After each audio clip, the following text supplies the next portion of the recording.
Bonjour et bienvenue, voici notre tour d'horizon économique, géopolitique, sanitaire et boursier. Nous sommes le mardi 30 novembre et pour comprendre comment tourne la planète finance, c'est sur la bourse au quotidien et nulle part ailleurs. Et l'épisode du jour s'intitulera Ne pas monter les taux, c'est tout un art. Ouais, ça devient même du grand art lorsqu'on a affaire aux banques centrales. Et depuis que l'inflation a passé la barre des 2% en mars dernier, nos banquiers centraux ont déployé des trésors d'ingéniosité langagière pour nous faire gober qu'il n'y avait pas besoin de monter les taux face à une inflation provisoire, qu'il était de moins en moins, qui a passé la barre des 2, des 4, puis des 6 aux États-Unis. On attaque celle des 5 en Allemagne et toujours rien. Ah bah non, elles ont bien fait d'attendre, car voici le variant. Avec le variant ressurgissent toutes les craintes d'étouffement de la croissance, en tout cas d'un ralentissement lié à des mesures de confinement ou de fermeture des frontières. Et effectivement, ça risque de beaucoup moins voler entre l'Europe et les États-Unis, entre la Chine et les autres pays. Dommage à un mois et demi des Jeux Olympiques.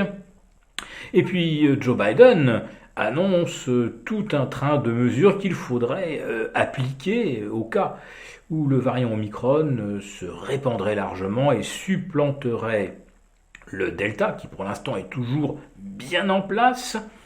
On peut même d'ailleurs observer qu'en Afrique du Sud, d'où ce variant serait issu, pour l'instant il n'y a aucune vague de contamination, ni à l'Omicron, ni au Delta. C'est calme plat, ça s'est complètement aplati.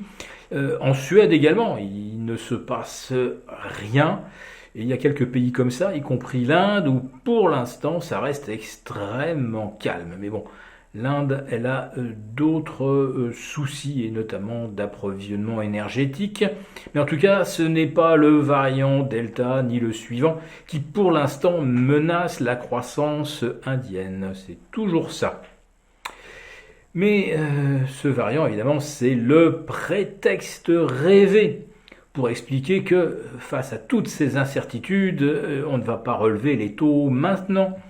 Et monsieur Lemierre, le patron de la BNP, a immédiatement saisi la balle au bond en disant oui, les banques centrales évidemment, leur rôle c'est d'éviter la dérive inflationniste, mais c'est aussi et surtout de s'assurer que leur politique monétaire ne va pas tuer dans l'œuf la reprise. Et beaucoup de chroniqueurs aux États-Unis s'attendent déjà à ce que la Fed communique dans ce sens, c'est-à-dire que, contrairement aux récentes anticipations, qui étaient que la Fed allait doubler le rythme de son tapering de 15 à 30 milliards par mois, eh bien elle pourrait carrément d'abord maintenir à 15, voire carrément suspendre le tapering jusqu'à ce qu'on y voit plus clair, jusqu'à ce que l'on ait éventuellement un nouveau vaccin qui serait efficace contre ce nouveau variant. Donc il faut à peu près, 3 semaines pour le développer. D'après Robert Bourla, le patron de Pfizer, ou Stéphane Bancel, le patron de Moderna. Il faudra ensuite au moins 2 ou 3 mois pour le tester.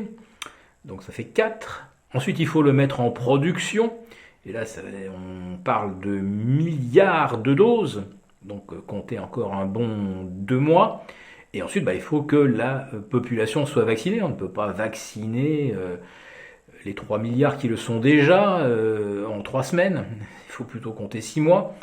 Autrement dit, toute la population ne serait vraiment protégée, entre guillemets, que fin 2022.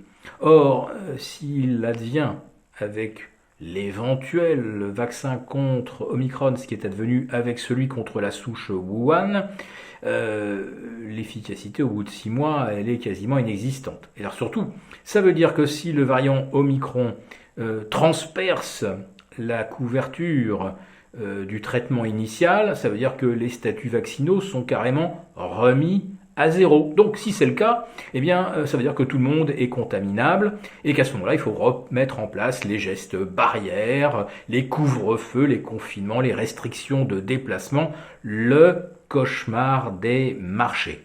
Et qui n'est pas complètement compensé par la perspective que l'argent va demeurer gratuit et abondant sans horizon de temps. Non, il fallait peut-être un prétexte pour que les marchés consolident. Eh bien, avec ce variant, c'est tout trouvé.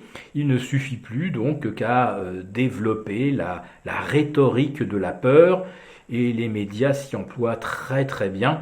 Je regarde presque à longueur de temps CNBC, CNN, les chaînes anglo-saxonnes, et le nouveau variant, c'est 80% du temps d'antenne. Tout tourne autour de ça.